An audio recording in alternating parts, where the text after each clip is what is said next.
13절까지 읽겠습니다. 창세기 27장 1절에서 13절까지 읽겠습니다. 이삭이 나이가 많아 눈이 어두워 잘 보지 못하더니 맏아들 에서를 불러 이르되 내 아들아 하매 그가 이르되 내가 여기 있나이다 하니 이삭이 이르되 내가 이제 늙어 어느 날 죽을는지 알지 못하니 그런즉 내 기구 곧 화살통과 활을 가지고 들에 가서 나를 위하여 사냥하여 내가 즐기는 별미를 만들어 내게로 가져와서 먹게 하여 내가 죽기 전에 내 마음껏 네게 축복하게 하라.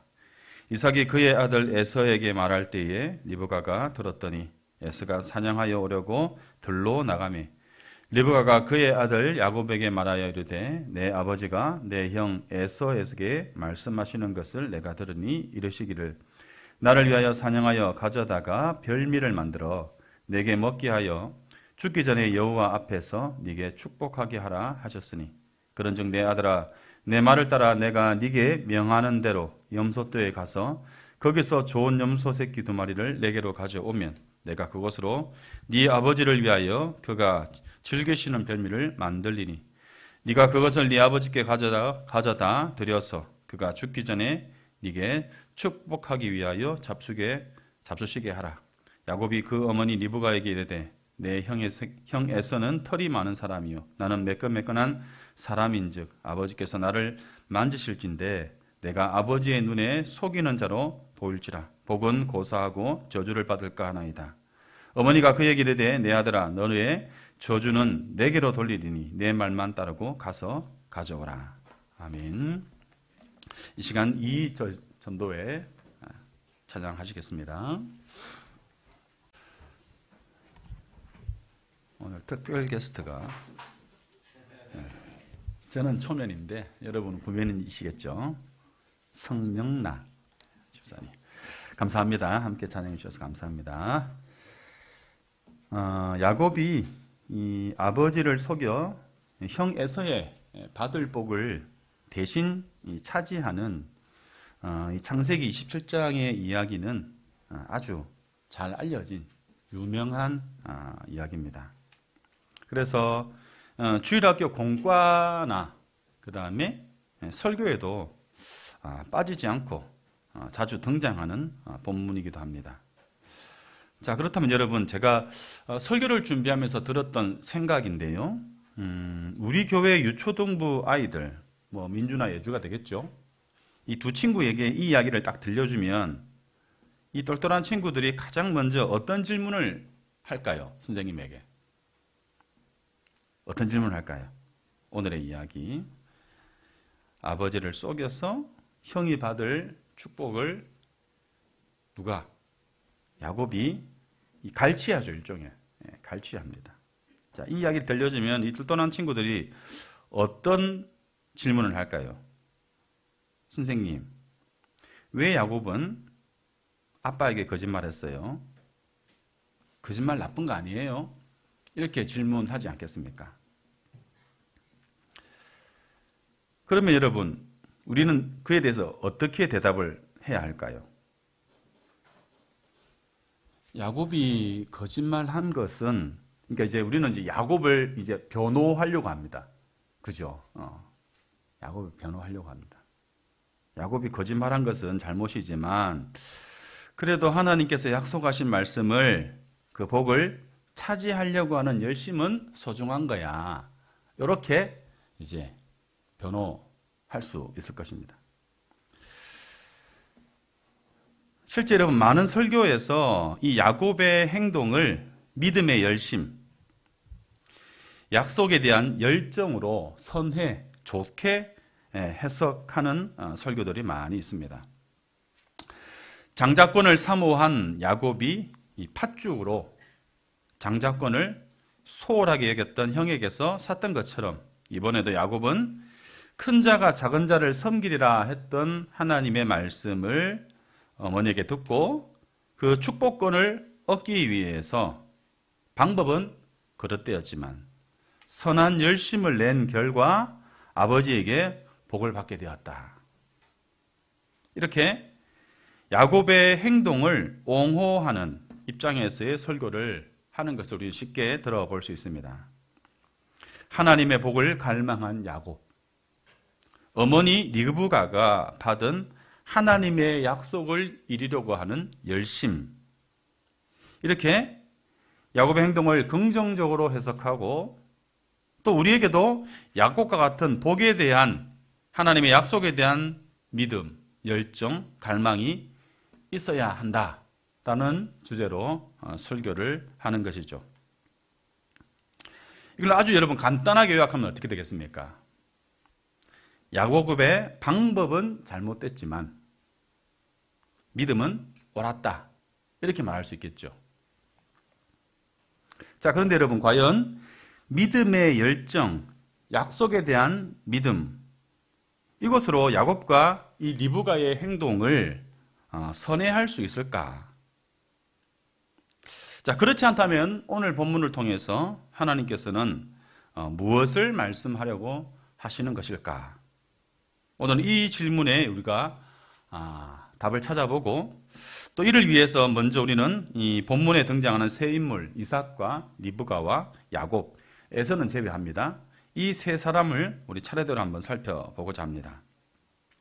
가장 먼저 살펴볼 인물은 리브가입니다. 사실 이 사건의 발단은 이삭으로부터 발단이 되지만 이 사건을 크게 사건화시킨 사람, 사건을 크게 만든 사람은 리브가입니다. 이 리브가를 묘사하는 첫 장면이 어디에 나오냐면, 이 리브가가 남편과 큰아들이 대화하는 것을 엿듣는 모습으로 등장합니다. 과거 시어머니 사라의 모습을 연상시키는 그러한 장면이기도 합니다.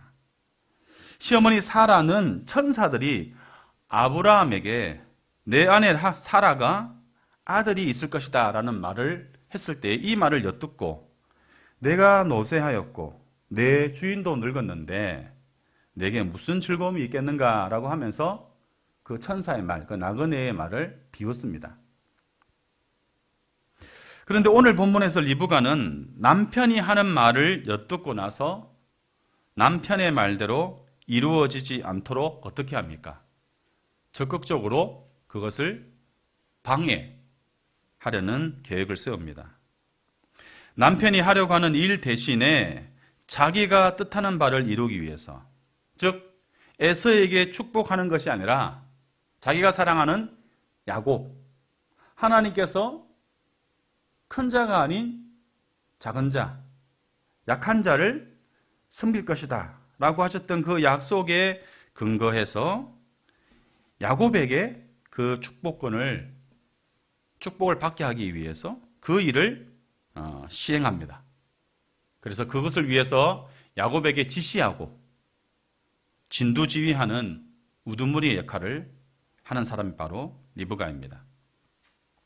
하나님의 약속을 믿고 그것을 기억하고 있는 것은 좋은데, 그것을 자기 방식대로 이루려고 하는 조급함의 모습을 드러내고 있는 것이 리브가입니다. 이에 대해서 칼빈과 다른 주석가들은 이 리브가에 대해서 이렇게 평가를 했습니다. 리브가는 하나님의 예언을 기억하고 있었지만 그것을 기다리지 않고 자신의 꾀로 성취하려 하였다. 리브가는 하나님의 뜻을 알고 있었으나 그 뜻을 인간적인 수단으로 이루려고 한 것, 그것은 잘못이었다. 이렇게 리브가에 대한 부정적인 평가를 하고 있습니다. 자, 다음에는 이삭입니다. 이 사건의 피의자이면서 피해자라고 할 수 있습니다. 이삭은 눈이 어두운 사람이었다라고 했습니다. 본문에서 이삭은 늙어 눈이 어두워져 잘 보지 못했다라고 말씀합니다. 여기서 눈이 어둡다라는 것은 영적 분별력을 잃은 상태로 해석합니다. 사무엘 시대에 등장하는 대제사장 엘리에게도 마찬가지로 그도 노년에 눈이 어두워졌다라고 이야기를 하고 있는데, 이 엘리에 대하여서 성경이 어떻게 묘사하고 있냐면, 그 사람은 영적으로 영적인 감각을 상실한 사람, 무능한 지도자의 전형으로서 엘리 대제사장을 소개합니다. 이와는 반대로 모세에 대해서는 성경은 어떻게 기록하고 있느냐? 신명기 34장 7절에 보시면 모세가 죽을 때 나이 120세였으나 그의 눈이 흐리지 아니하였고 귀력이 쇠하지도 아니하였더라. 그렇게 말씀을 하고 있습니다. 그래서 눈이 흐리지 않다라는 것은 그 사람의 영적인 상태를 대변해 주고 있는 그런 상징적인 표현이다라고 할 수 있습니다. 그리고 또 본문에서 이삭의 상태를 알려주는 단서가 있습니다. 3절과 4절을 한번 보시면 나를 위하여 사냥하여 내가 즐기는 별미를 내게로 가져와서 내가 죽기 전에 내 마음껏 네게 축복하게 하라. 두드러지는 표현이 나라는 말이겠죠. 나라는 말이 5번이나 반복되고 있습니다. 이 표현에 대해서 여러분 오해를 하지 않았으면 좋겠는데 이제 그럼에도 한번 해보겠습니다. 이 성숙한 어른과 나이 많은 노인의 차이가 무엇이냐 라는 말을 제가 들은 적이 있습니다. 간단히 말하면 어른과 노인의 차이가 있다. 그것이 무엇인가? 자기만 아는 사람을 노인이다라고 하고 남을 더 생각할 줄 아는 사람을 어른이다라고 이야기하는 것이죠. 이것은 나이하고는 차이 없습니다. 30대, 40대, 50대, 60대, 70대, 80대, 90대 다 포함하는 겁니다, 여러분. 자기만 생각하는 사람, 남을 더 먼저 생각하는 사람, 이 기준이 노인과 어른을 구분한다. 참 일리는 생각이다라고 생각이 됩니다. 사실 노인이라는 표현이 사실 나쁜 표현이 아니죠. 연로한 것이 참 멋지고 아름답다는 생각들을 저는 요즘 자주 합니다. 그러나 오늘 본문에서 노인 이삭은 눈이 어두워진 채 자기만 생각하는 사람으로 묘사되고 있습니다. 이 이삭이 하나님께서 리브가에게 큰 자가 약한 자를 섬길 것이다 라고 했던 그 말씀을 이삭이 몰랐을까요? 저는 알았다라고 생각합니다. 왜냐하면 에서보다 야곱을 더 사랑한 사람이 리브가입니다. 그런데 이 리브가가 자기가 사랑하는 야곱에게 유리한 그 말을 이삭에게 전하지 않았을까? 전하지 않았을 이유가 없다라고 생각을 합니다. 그런데도 이삭은 에서를 더 사랑하고 그에게 별미를 만들어주면 그것을 먹고 마음껏 축복해 주겠다라고 이야기를 합니다. 이렇게 이삭은 하나님의 말씀을 기억하지 못하는 것인지 아니면 무시한 것인지 알 수 없지만 야곱이 아닌 에서를 더 사랑하고 있음을 보여줍니다. 이렇게 본문에 나오는 이삭은 단적으로 어떤 사람으로 묘사할 수 있느냐? 눈과 기억은 약해졌지만 식욕은 여전한 그러한 사람으로 소개되고 있습니다. 결코 긍정적인 모습은 아니겠죠. 마지막으로 여러분 야곱입니다. 야곱은 피의자와 또한 적극 가담한 공모자다라고 할 수 있습니다. 이 사건의 피의자이면서 이 사건에 적극 가담한 공모자 야곱입니다. 혹시 여러분 본문에 나오는 이 야곱의 나이가 대략 몇 살쯤 되는지 여러분 혹시 아십니까? 추정하는 나이지만 여러분이 생각하는 어떤 그 나이보다는 좀 훨씬 더 많습니다. 대략 몇 세쯤 될까요, 여러분? 이것을 어떻게 추정하냐 하면 이삭이 애굽에 가게 되었을 때의 나이가 130, 그리고 에서가 결혼한 나이가 40, 야곱이 다시 하란에서 다시 고향으로 돌아가게 될 때까지가 한 20년, 그리고 요셉이 애굽에 잡혀간 나이가 30, 그리고 야곱의 가족이 7년 풍년이 지나고 흉년 2년째 애굽으로 올라가게 되었다라는 내용, 이 모든 것을 합산해서 챗GPT한테 물어보면 알려줍니다. 그 나이가 77세입니다. 77세. 그리고 여러분, 이삭이 에서와 야곱을 낳은 나이가 몇 세냐면 60세입니다. 그럼 합치면 137세 되겠죠. 그리고 이 당시에 여성들의 어떤 정년기가, 결혼 정년기가 20세 이하입니다. 그러면 리브가가 결혼 정년기에 결혼을 했다 치면 이삭이 40세에 결혼을 했습니다. 그러면 한 20살 차이가 나겠죠. 그러면 이 당시 리브가의 나이는 한 117세 최소. 그래 되겠죠. 그러면 117세의 어머니와 77세, 여든이 가까운 아들의 대화가 오늘 여러분이 읽게 되는 27장의 대화의 내용입니다. 어린아이가 아닙니다, 이게. 청년도 아니고요. 좀 새롭죠, 여러분들. 그래서 여러분, 야곱은 40세에 장가간 형 에서와는 다르게 아직 77세의 미혼남입니다. 이 야곱이 어머니가 시키는 대로 그대로 하고 있습니다. 거의 120세에 가까운 어머니와 거의 80에 가까운 아들이 이런 일을 벌이고 있다는 것이죠. 야곱은 어머니 리브가가 지시한 대로 하려고 했을 때에 불안한 구석이 있어서 리브가에게 묻습니다. 뭐라고 묻습니까? 나는 매끈한 사람이고 형은 털이 많은데 아버지가 나를 축복하게 될 때에 나를 만지기라도 하면 그것이 들통나게 될 텐데 어떻게 해야 하겠습니까? 이렇게 묻고 있습니다. 그러니까 120세의 어머니가 80세에 가까운 아들에게 뭐라고 대답합니까? 저주는 내가 받을 테니까 너는 내가 시키는 대로 해라. 이렇게 이야기합니다. 그러면 아들이 어떻게 대답하는 것이 좀 일반적이겠습니까? 어머니 그러시면 안 되죠. 이렇게 나와야 되는데 야곱이 어떻게 반응하냐면 냉큼 어머니가 시킨 대로 그 새끼 염소를 가지고 와서 어머니에게 별미를 이렇게 준비할 수 있도록 그 재료를 이렇게 준비해 옵니다. 그러니까 어머니의 말에 군말 없이 그대로 염소 새끼 두 마리를 끌고 와서 별미를 준비할 수 있도록 합니다.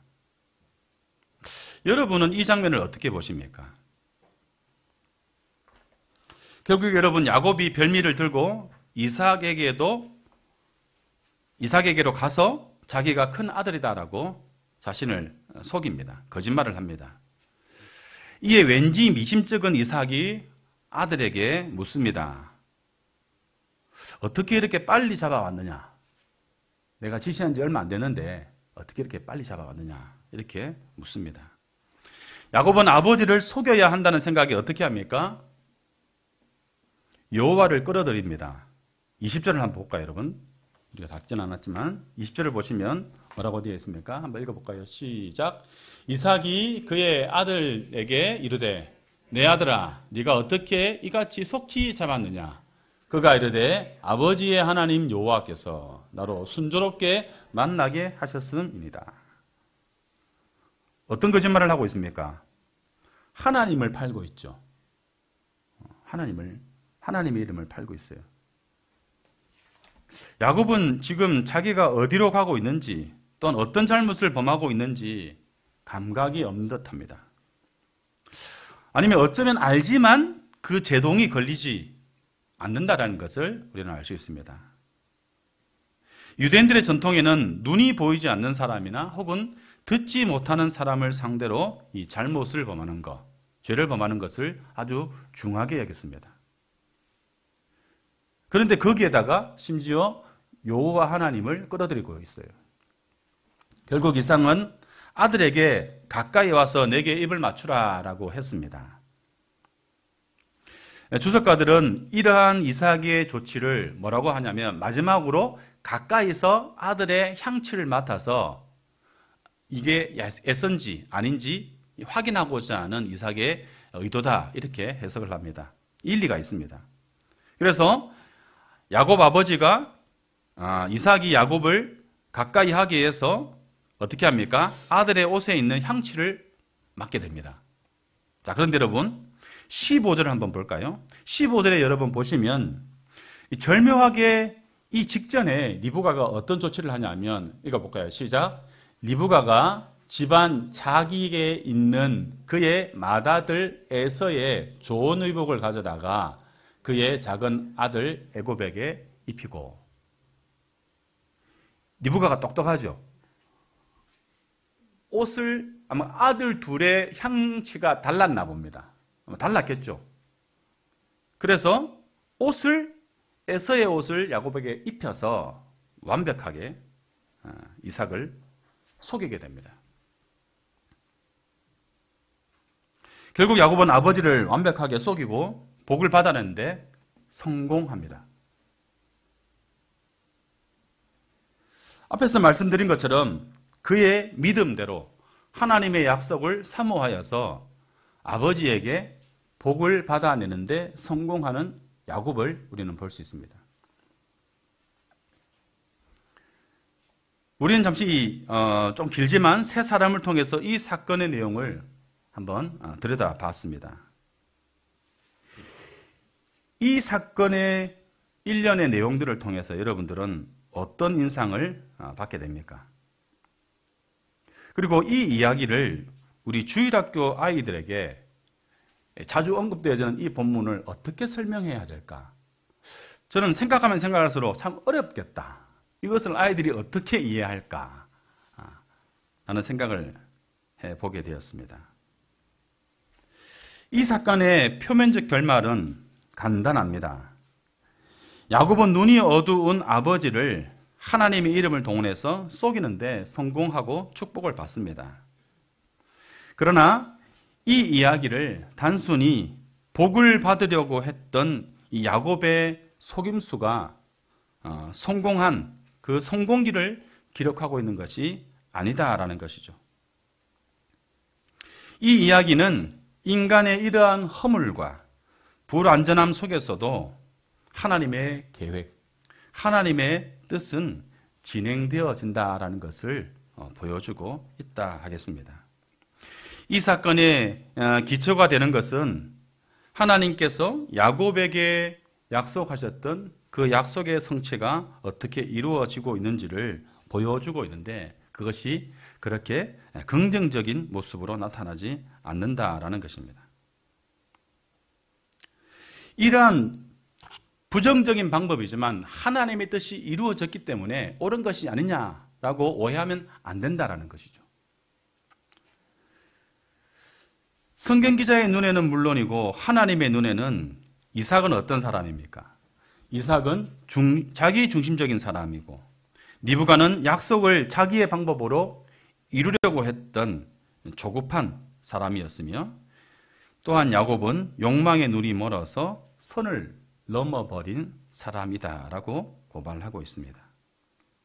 그럼에도 불구하고 하나님은 이 모든 불법과 불완전함을 넘어서 당신의 약속을 이루어 가시는 것을 보게 됩니다. 다시 말해서 하나님은 부족한 인간의 그 틈을 통해서 당신의 뜻을 드러내시는 하나님의 신실하심을 우리에게 보여준다라는 것이죠.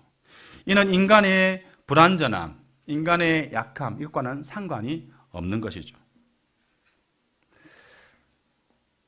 자, 그렇다면 여러분, 아이들에게 이 이야기를 가르친다라고 한다면 우리는 어떤 메시지로 그 아이들에게 가르쳐 전할 수 있을까? 앞서 말씀을 드린 것처럼 어린아이들에게 이 이야기를 이해시키는 것은 매우 어려울 것 같습니다. 그래서 교단 공과를 확인해 봤는데 이 내용이 없습니다. 이 내용이 없고 전후로 이삭이 우물을 파고 양보한 사건과 또한 야곱이 천사와 씨름한 사건, 그 사건으로 교단 공과가 이루어져 있고 이 내용은 빠져 있더라고요. 하나님의 약속을 기억하고 믿고 있었지만 에서에게 축복이 넘어가서는 안 된다라는 생각, 또 그것을 쟁취해야 한다는 그러한 조급함 때문에 하나님보다 앞서려고 했던 리브가의 모습을 성경 기자는 지적하고 있습니다. 또한 이삭처럼 어른다움을 상실한 채 자기 중심적인 삶을 살아가고 있고, 또한 야곱처럼 수단과 방법을 가리지 않는 선을 넘는 선택을 하고 있는 연약한 사람들에 대하여서 오늘 이야기는 지적하고 있습니다. 하지만 이러한 것이 또 우리가 가지고 있는 연약한 모습이 아니겠는가라는 것이죠. 그래서 저는 오늘 제목을 하나님은 속임수 너머로 일하십니다로 이야기를 했는데 여기에 점점점 찍고 하물며라는 세 글자를 더 붙이고 싶습니다. 야곱이 에서의 복을 가로챈 이 사건은 하나님께서 그런 연약함을 긍정하시지는 않으시지만 결국 그러한 연약함 가운데서도 당신의 뜻을 우리를 통해 이루어 가신다라는 것을 우리에게 가르쳐주고 있는 사건이다라고 하겠습니다. 다시 말해서 하나님의 신실하심 때문에 부족하고 허물투성이임에도 불구하고 우리를 통하여 하나님의 뜻을 이루시는 그 신실하심을 우리에게 보여준다라는 것입니다. 야곱이 여러분 속임수를 통해서 형이 받을 복을 가로채었습니다. 그렇지만 그럼에도 불구하고 실제 그의 인생은 어떠했습니까? 우리가 알다시피 야곱은 하나님의 이름을 악용한 것에 대해서 벌을 받는 듯한 그러한 삶을 살게 되는 것을 봅니다. 무엇보다 여러분 이 사건 때문에 야곱은 그를 가장 사랑하는 어머니 리브가를 떠나서 그 어머니의 임종을 보지 못합니다. 그리고 형 에서의 분노를 사서 20년을 하란으로 도망가 살았습니다. 겨우 형과의 관계를 풀었을 때 얼마 후에 그의 딸 디나가 성폭행을 당합니다. 이에 그의 아들 시몬과 레위가 동생의 복수를 위해서 세겜 남자들을 학살하는 참극이 벌어집니다.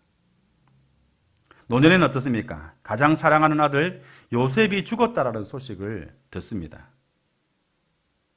사람이 살면서 겪을 수 있는 일들이다라고 하겠지만 그 모든 세월을 지나서 야곱이 이집트로 내려갔을 때에 바로 앞에서 어떤 고백을 하게 됩니까? 창세기 47장 9절에 보면 내 나그네 길의 세월이 130년이니 험악한 세월을 보냈습니다. 이렇게 고백합니다. 이것이 형의 복을 괄취한 야곱의 후반부의 삶의 내용입니다. 험악한 세월을 보낸 것이죠. 그렇지만 여러분 그런 가운데서도 하나님의 약속은 이어지고 또한 그 세월을 통하여 야곱이라는 사람을 이스라엘이라는 사람으로 바꾸어 주시고 또한 그의 아들들이 이스라엘의 12지파가 되게 하시는 하나님의 섭리를 우리는 보게 됩니다. 자주 드리는 말씀인데 하나님은 자신의 일을 직접 하실 수도 있지만 하나님께서는 그렇게 하시지 않고 사람을 통해 일을 하십니다. 모세를 통해 출애굽을 이루시고 다윗을 통해 하나님의 나라를 세우시고 제자들을 통해 복음을 전파하십니다. 그러나 이 사람들은 모두 부족하고 하자가 있는 불완전한 사람들입니다. 모세는 하나님의 부르심에 5번이나 거부하고 하나님 앞에 원망하는 백성들을 향하여서 분노하다 가나안 땅에 들어가지 못합니다.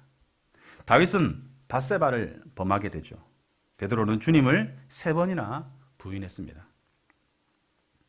하나님 이렇게 부족한 사람들, 허물투성이인 사람들임에도 불구하고 이들을 통해 당신의 그분의 일을 이루어 가시는 것이죠. 또한 야곱의 아들 요셉은 아버지의 편애로 인해 형들에 의해 애굽에 팔렸지만 그 일조차 하나님이 생명을 구원하려고 나를 애굽에 먼저 보내었다라는 고백을 하게 합니다. 십자가는 어떻습니까? 십자가는 인간의 죄와 폭력의 결과였지만 바로 그 사건을 통해서 하나님은 완전한 구원을 이루어 내십니다.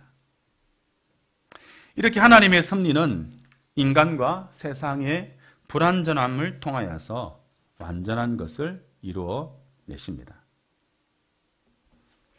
하나님은 완전한 사람을 통해서가 아닌 불완전한 사람들을 통해서, 저와 여러분을 통해서 당신의 일을 완전하게 이루어 가십니다. 이 야곱의 이 이야기는 속임수의 이야기가 아니라 속임수 너머에 있는 은혜의 이야기다라고 하겠습니다. 하나님은 우리의 잘못을 허락하시는 분은 아니시지만 그 잘못조차 당신의 손에 그것을 담아서 선으로 바꾸시는 분이십니다. 속임수 너머로도 일하시는 하나님께서 하물며 힘이 부족하고 연약하고 상처가 많고 흠이 많은 우리를 통해서, 연약한 우리를 통해서 능히 하나님의 뜻을 이루어 가실 줄 믿습니다. 이 시간 함께 기도하실 때에 이렇게 한번 기도했으면 좋겠습니다. 우리를 통해서, 우리 평화교회를 통해서 하나님의 뜻을 이루어 가시기를, 또한 하나님의 일의 선한 도구로 우리와 우리 평화교회를 사용해 주시기를 위해서 기도합시다. 우리를 신뢰하는 것이 아니라, 우리 교회를 신뢰하는 것이 아니라 하나님의 신실하심과 또 하나님의 약속을 붙잡고 또 하나님을 믿는 믿음으로 이 사역을 잘 감당해가는 우리와 우리 평화교회가 될 수 있도록 하나님께서 또한 우리에게 주어진 이 책임을 잘 감당할 수 있는 믿음과 용기를 허락해 달라고 이 시간 함께 하나님께 기도하며 나가겠습니다.